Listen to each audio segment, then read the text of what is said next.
Selamat datang pemirsa, Anda kembali menyaksikan berita pendidikan edisi hari ini bersama saya Ginesa Aurelia Dan saya Gufra Latis. Kali ini kita akan mengulas topik yang sangat penting dan dekat dengan kehidupan sehari-hari di sekolah, yaitu peran anak sebagai agen perubahan dalam dunia pendidikan digital dan perkembangan anak dalam belajar.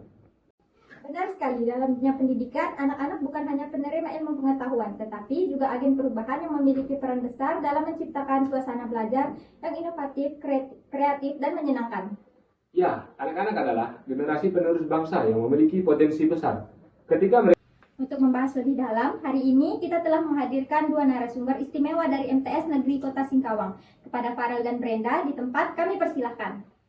Halo pemirsa, hari ini Farel dan Brenda sedang berada di MTS Negeri Singkawang.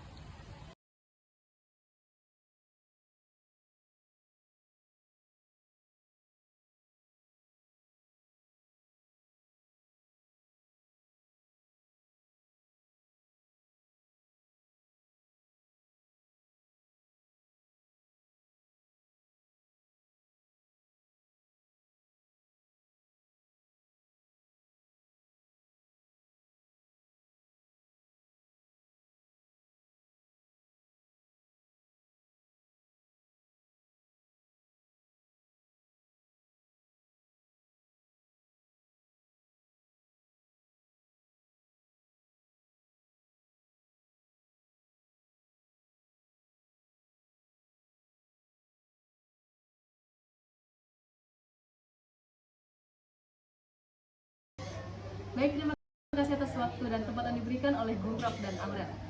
Hai pemirsa, saya Patricia Brenda Fiwanda, sekarang lagi berada di MTS Negeri Singkawang bersama salah satu narasumber menarik kita. Silakan Bapak perkenalkan diri. Ya, saya M. Amin, salah seorang guru di MTS Negeri Singkawang. Saya guru mata pelajaran fikih dan juga menjabat sebagai wakil kepala bidang akademik saat ini. Baik, maksud kedatangan kami pada hari ini adalah untuk mewawancarai mengenai peran anak sebagai agen perubahan dalam dunia pendidikan dan perkembangan anak dalam belajar. Hari ini kami menyoroti MTS Negeri Singkawang karena kami merasa MTS ini sudah melaksanakan pembelajaran digital. Kami akan langsung mulai ke pertanyaan. Sesuai dengan pengamatan Bapak selama ini, apa bentuk peran nyata siswa MTS Negeri Singkawang sebagai agen perubahan dalam dunia pendidikan digital? Baik, terima kasih. Anak sebagai agen perubahan digital di dunia pendidikan. Yang pertama itu yang kami rasakan bahwa anak itu bisa menjadi peer educator, jadi yang menjadi pendidik sebaya bagi temannya. Misalnya ada temannya yang lemah menggunakan digital, maka itu yang menggunakan digital itu dia akan bisa menjadi penyampai kepada teman-teman sebagai mentor bagi. Baik, kita lanjut ke pertanyaan kedua. Menurut Bapak, siapa yang paling berperan dalam membimbing dan memotivasi siswa agar mampu beradaptasi dengan perkembangan teknologi pendidikan di MTS Negeri Singkawang? Baik, untuk di MTS Negeri Singkawang sendiri, memang kita kan ada mata pelajaran TIK, ya kan. Akan tetapi tanggung jawab untuk transportasi di bidang digital ini bukan hanya tanggung jawab guru TIK. Jadi kami di sini menghimbau kepada guru-guru untuk menggunakan media pembelajaran yang zaman sekarang ini sudah akrab dengan siswa, yaitu media digital. Jadi menggunakan HP, menggunakan laptop, ya menggunakan slide, proyektor dan lain sebagainya, sehingga pembelajaran itu menjadi tidak membosankan. Oleh karena itu kami selalu menyarankan kepada guru-guru sebisa mungkin di dalam pembelajaran, baik dalam materi pembelajaran atau dalam asesmen penilaian, itu melibatkan teknologi seperti itu. Jadi siswa biasanya kalau guru itu ada tugas yang menggunakan smartphone, misalnya mereka bawa HP, kemudian setelah itu kalau tidak dipakai dikumpulkan. Jadi kalau di sini kami siswa itu hanya menggunakan di saat pembelajaran. Di luar pembelajaran smartphone-nya dikumpulkan ke wali kelas. Nah, dalam hal ini banyak yang biasa digunakan oleh guru-guru, misalnya seperti Grimsys, kemudian misalnya menggunakan Canva, Nah, apalagi baru-baru ini kami baru melibatkan peserta untuk ikut serta dalam ajang nasional yang diadakan oleh Kementerian Agama Pusat. Baru kemarin mendaftarnya sekaligus mengirimkan berkas-berkas yang berkaitan, yaitu ada lomba poster digital, kemudian ada lomba bikin konten video, kemudian ada pembuatan cerpen.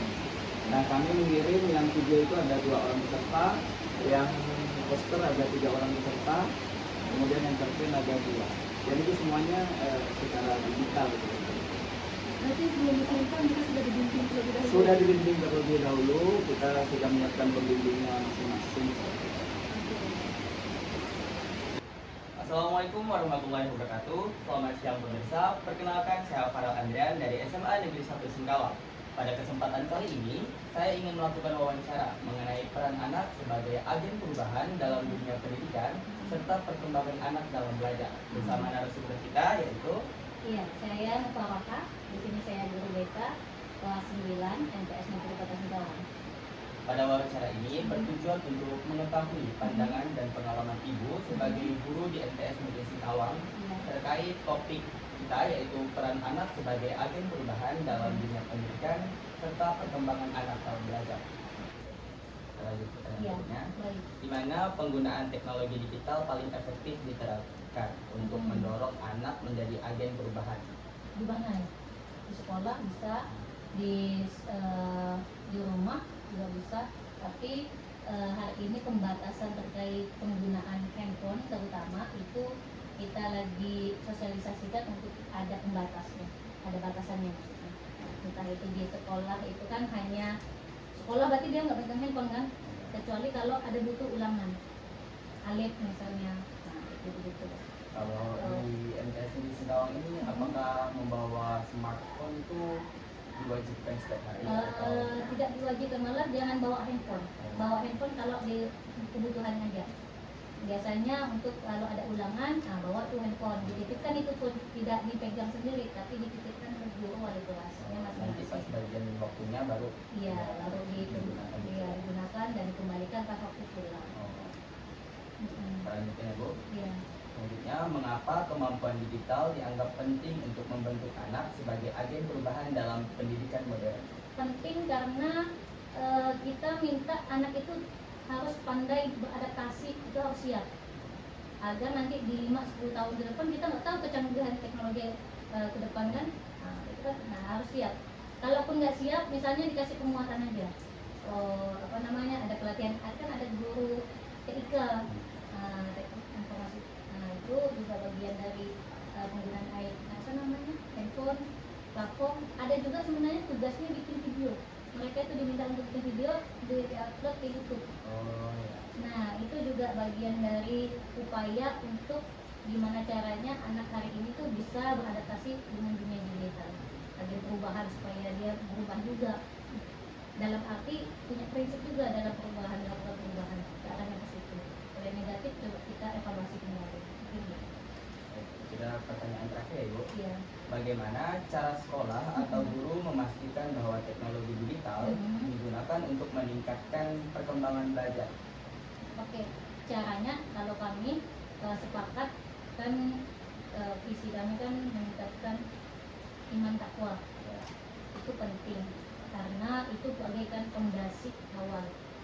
Kalau kita punya iman, punya rasa keyakinan bahwasanya semua itu Tuhan yang menciptakan, termasuk alat ini juga, nah itu tuh iman itu diperkuat. Itu yang perlu kita upayakan. Saya sebagai guru BK di kelas 9, saya mengupayakan itu pada siswanya bahwasanya HP ini sebagai alat. Alat ini mau dipakai yang baik atau tidak itu pilihan. Nah, itu harus dikuatkan dalam. Jadi pilihan ada di dirinya. Jadi diri siswa itu harus paham bahwasanya dia mau melakukan hal apapun dalam kehidupannya itu harus mereka bisa membedakan mana yang baik mana yang tidak, termasuk dengan dunia digital, termasuk dengan melakukan perubahan yang ke arah yang positif atau tidak. Dan ini menjadi penting apakah dia bisa menjadi anak yang bisa memberikan inspirasi atau tidak. Itu sebenarnya yang kami coba tanamkan terus siswa hari ini. Kalau untuk di MTS Negeri Singkawang, cara guru untuk menilai bahwa seorang anak itu telah mampu membawa perubahan positif dalam proses pembelajaran itu bagaimana? Pertama terkait dengan akhlaknya, adab, cara dia berhadapan dengan guru, dengan temannya, tidak mengolok, tidak membuli atau apa, kalau ada yang membuli atau gimana responnya, reaksinya. Itu cara untuk mengetahui bagaimana proses pembelajaran yang selama ini diajarkan itu berpengaruh atau tidak terhadap perilakunya. Caranya gitu. Dan melihat buku kasus misalnya kan, ada kan buku kasus, terus data-data terkait yang terlambat atau tidak, terus habis itu mengidentifikasi dari masing-masing mapel guru terkait anak siswa, karena kita juga ada program pendidikan inklusif. Jadi kita minta untuk guru-guru mengidentifikasi siswa-siswinya, apakah ada siswa yang berkebutuhan khusus atau tidak, atau ada yang perlu yang dikasih perhatian lebih. Ini